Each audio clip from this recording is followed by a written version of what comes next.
بسم الله الرحمن الرحيم.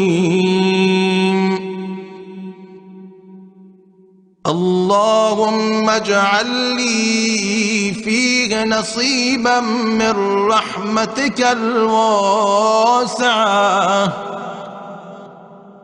واهدني فيه لبراهينك الساطعة، وخذ بناصيتي إلى مرضاتك الجامعة